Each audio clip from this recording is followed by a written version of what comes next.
Good morning everyone! Alas 8 na dito. Kanina pa sana ako nagising, mga 6, kaya lang tinamad ako bumangon. Kaya ngayon, na 8:20 na. Tapos aalis kami ni Din ng 11. Papuntang Ras Al Khaimah. Nag-staycation tayo mga people. Isang araw lang. Good luck sa amin no, kasi hindi namin alam kung mga kalsada ba is, kung natuyo na ba, kung wala na bang tubig.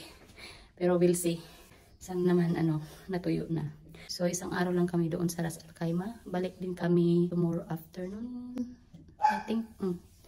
So, yun. Sulit-sulitin na daw yung ating gala habang nasa tiyan pa si baby girl. Kasi pag lumabas na to, tiyengga tayo dito sa bahay ng mga ilang buwan, no? So, yun guys. Magluto lang ako ng oatmeal para sa aking breakfast. And then, after nyan is, mag-prepare na ako ng aming gamit. Mabilis lang yun kasi isang araw lang naman. Yan ang ating ganap for today mga people. Nakapag-prepare na tayo. Yan yung aking gamit for today and tomorrow sa ating staycation. Nilagay ko na sa zipper bag para mas maayos. Tapos yung ating mga skincare, toiletries, sunscreen. Pinaka-importante. Lotion pa mo. So, ito lang na bag yung gagamitin ko. Lagay ko lang siya dito. Kasi isang araw lang naman. Wala yung bag natin. Dalhin sa pool. Bigay pa to ni Jolly. Jolly, kung makita mo tong vlog na to, tingnan mo oh. Yung bigay mo sa akin, 2016 ata or 17. Dito pa sa akin. Gagamit namin pag nagpupunta kami ng pool or beach. So yun yung lagyan natin ng ating mga skincare. So, good to go na tayo mga people. Yun lang. Kasi balik din naman agad bukas. Hearts and... Hello, Jabba! Asa ka pa doon? Huh? Where are you going? Let's go! First step pala natin mga people is ihatid muna natin si Jabba sa may daycare para doon muna natin siya iiwan for a day. So, mag-staycation din yan siya kasama ang mga far friends niya. And here, tingnan nyo naman yung daan. Napakaalikabok. Gawa ng baha. Malapit na pala kami sa may daycare nito mga people. Kaya yan si Jabba tumayo na. Nasisense niya talaga pag palapit na kami. Excited!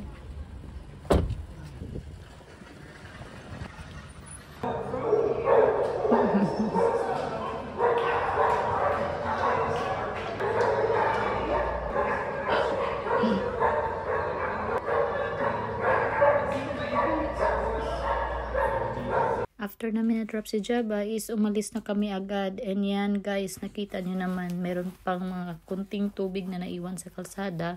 Pero hindi naman ganun kalala.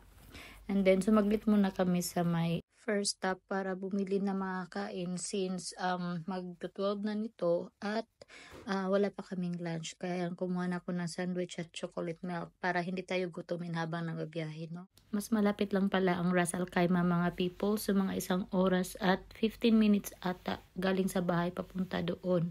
And ito na nga, nakarating na kami sa may Cove Rutana pala kami mag-stay ni D. So first time ko dito na hotel. Alam ko maganda daw to na hotel sabi to ni Julie, yung kaibigan ko, kasi last time nung dito pa siya sa Dubai, nagpunta siya dyan kasama yung pinsan niya na nagtatrabaho din ng Rutana. So sabi niya maganda daw yung hotel na ito. So let's go guys, check natin kung gaano kaganda ang Cove Rutana. And yan, totoo naman pala mga people na maganda kasi tingnan nyo naman, entrance pa lang, ang gara na ng kanilang architecture. And here, ito pala yung labas ng reception mga people. Naghahanap lang kami muna ng mapaparkingan para ma-turn over yung sasakyan. Unfortunately, hindi pala free yung pag-charge ng sasakyan dito sa Rutana. Kaya kailangan magbayad ng 60 dirhams para ma-charge all day yung sasakyan ni D. Pagkababa ko is, yan yung nakita ko. Then, talaga naman mga people, nakaka-amaze ang view. Marami pati silang mga swimming pools dyan, hindi lang isa. Not sure kung ilan, pero madami-dami din. Nandito na kami mga people.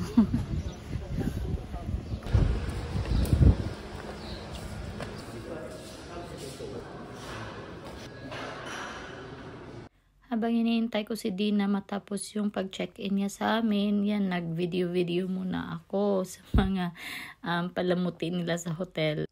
Tingnan niyo naman guys, ang gara, o diba? Ang gara ng mga pa-chandelier nila sa may pinaka-main na parang waiting area. Since hindi pa ready yung room namin, so naganap muna kami ng aming makakainan para sa aming lunch. So nagpunta kami sa isang bar. And since hindi pa namin alam kung saan yung bar na yun at mainit din ang panahon, kaya sumakay na lang kami ng buggy para mas mabilis kaming makarating doon. Napakasarap talaga sumakay ng buggy mga people, kahit mainit. Alam mo yung hangin malamig. Naalala ko pag naka-tricycle sa atin sa Pilipinas, kaya kung sa Bisaya pa ba, Hanoi. And tingnan nyo naman yung daan paikot-ikot. Medyo malayo-layo nga yung bar na pupuntahan namin. Kaya buti na lang talaga nag-buggy kami. Kasi wala, hihingalin tayo niyan mga people. Yan, ikot-ikot si kuya hanggang sa nakarating kami sa may bar na aming pupuntahan. Minalas nga lang kami kasi wala pala silang kusina sa bar na ito and kailangang tumawag ni D, if I'm not wrong, sa in-room dining yun para mag-order ng food. So yan yung aking pagkain guys, fish and chips, orange juice, tapos kay D naman is avocado wrap. After kumain is hindi pa rin ready ang aming kwarto mga people. So sabi ni D, magpunta muna kami sa may beach side. So yan, naglakad-lakad kami papunta doon. Hindi na kami nagbuggy since hindi naman siya ganun kalayuan. Mga alas 2 banda na nito and buti na lang may mga yan kahoy-kahoy. Hindi masyadong mainit habang kami ay naglalakad ni D.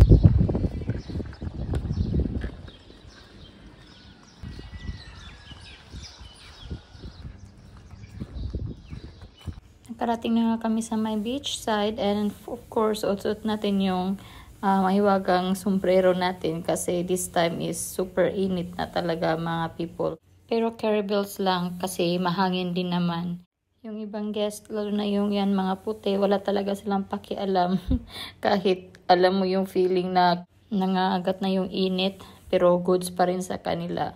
Mas buti na rin na hindi kami nagbuggy, yan, lakad-lakad lang para ma-exercise naman tayo, no? Kasi nasa sasakyan tayo ng mga 1 oras mahigit, nakaupo lang. Kaya sort of exercise na rin natin to guys. Finally, nakarating na kami sa my restaurant / bar. And yan, bit-bit ko pa talaga yung orange juice na galing doon sa kabilang resto. And medyo busy sila. Tingnan nyo naman, marami sila mga guest na nakaupo. Pati ibon, nakisali na din. Dito sa UAE guys, yung mga ibon is pinoprotektahan talaga. Hindi talaga siya yung katulad sa atin na kung sa Bisaya pa, wala na, gitirador na. Nag-order na rin ako ng virgin piña colada para naman ma-refresh tayo galing sa ating paglalakad. Napakasarap niya mga people. By the way, wala siyang hindi siya nakakalasing, mocktails yan siya. Matagal-tagal din kami ni Di nagtambay. Yung room namin is hindi pa rin ready. Yan, pasansit na. Kaya nakisuyo na kami sa isang staff na ipa-check kung okay na ba yung room, kung ready na ba. Sabi naman, nag-message daw yung reception kay D. Pero nung chinek naman ni D sa cellphone niya, wala naman siya na-receive na SMS. Pero nakapag-decide kami na antayin na lang yung sunset since maganda talaga yung sunset mga people. Tingnan nyo naman, bilog na bilog ang araw. Pag sunset talaga, pinaka-paborito ko din yan na scenario. Kaya hindi talaga kami umalis hanggat hindi nawala yung araw. And while nag-aantay kami ng sunset, yung isang staff na yun din siya yung nagsaserve sa amin ng aming drinks, nag-offer na picturean kaming dalawa. So why not? Pero pag picture pa noon mga people, nahihiya ako mag-post sa harap ng cameraman or kung sino man yung mag-picture. Kaya yung photos talaga namin hindi kadalasan walang kwenta. Kunti lang doon yung may sense. Yun yung in-upload ko sa Facebook page ko 2 days ago. Kaya malaking pasalamat din ako doon sa may waiter na si Sherir from Kerala, India. Kasi siya yung atin sa amin habang nagtatambay kami ni Di doon. And here, paalis na kami pala mga people. And tingnan nyo naman yung isa, medyo may amats na yan. Kaya pangiti-ngiti, pero nahihilo na yan. May pa-barbecue dinner pala yung katabi ng resto bar na aming tinambayan ni Di. Pero hindi na kami kumuha ng package kasi Hindi naman kami gutom since kakain lang namin ng lunch. Here, inaantayan namin yung aming buggy kasi hindi na kayang maglakad. That's what I said. Astana. I said Astana. Astana. But Astana is a new one. They have a historic capital city also. Which one? Have you been to Kazakhstan? No, I didn't. I got kicked out. But you have a Kazakh language, or you speak? Russian language. You speak Russian? Yeah. Cyrillic? Dialect? We don't speak that. You don't speak Kazakh? Filipinos doesn't need visa going to Kazakhstan. Really? Sydney, capital. Yes. City. Sydney. No. No. Guess. Guess What? again. Everyone says that. Not everyone, but a lot of people.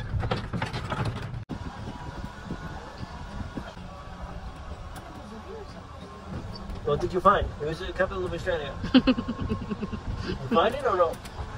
No. Ay, nako. Sa wakas nakuha na din yung susi namin mga people. Nito na nga, sakay na naman kami sa Baguio ulit para magpahatid sa building kung saan nakalocate yung room namin.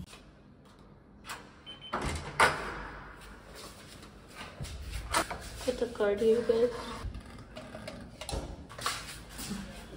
Wait, there we are. Oh! You're lost. She hasn't seen it yet. What is that? Happy anniversary. Ooh, thank You you. want big photos? I can take for you. No, it's fine. We have lots of photos already. Okay, enjoy your stay. Thank you very much. Please dial 0. Look at that. Yes. Thank you so much. Did you tell them about it? Yeah.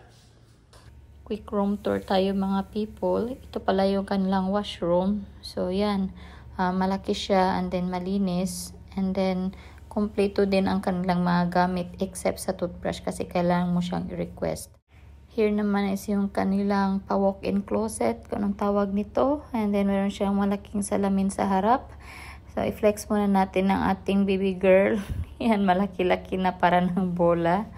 And then here, ito yung bed. Yan yung pakulo nila sa aming anniversary. Sobrang na-appreciate ko yung effort nila, especially housekeeping kasi sila yung gumawa niyan. And then dito naman is yung bintana. Wala nga lang siyang balcony, pero goods lang. Kasi yan naman, makikita mo naman yung mga puno-puno sa labas. And of course, yung mga pa-decor nila sa may dingding. After na-arrange ang aming mga gamit, is lumabas kami ulit para naman sa aming dinner. Nag-order kami ulit ng buggy para maghatid sa amin doon sa may restaurant na aming kakainan. Nandito lang kami sa labas ng aming cluster. Nakaupo, nag-aantay ng buggy. Kasi punta kami sa may restaurant para mag-dinner. Saan madarating yun? Soon. Kasi anong oras na ba dito? What time is it now? Almost 8 now. So almost 8 o'clock na daw.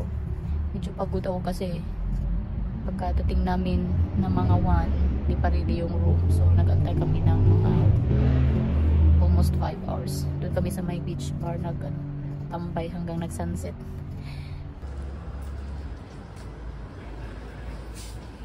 See? Hi, good evening. Good, oh, nice.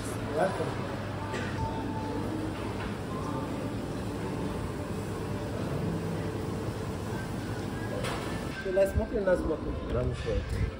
Dalawang dish lang yung in-order namin ni D. Sa akin is spaghetti carbonara and kay D naman is yung seafood risotto. Hindi na kami nag-order ng starter since meron naman silang binigay na bread tapos may kasaling mga condiments. Nag-order na din kami ng tiramisu for sharing para may panghimagas naman kami. Masarap yung pagkain nila mga people and yung serving is tamang-tama lang din. After kumain is hindi na kami nagtagal sa restaurant kasi pagod na kami. Pagdating sa room, si D bagsak. Ako ang tagal kong nakatulog. Siguro mga alas 12 na yun. And hanggang dito na lang yung vlog ko mga people. Bukas ulit sa aming second day. And maraming salamat sa inyong palaging panonood. Ingat kayo palagi. Bye!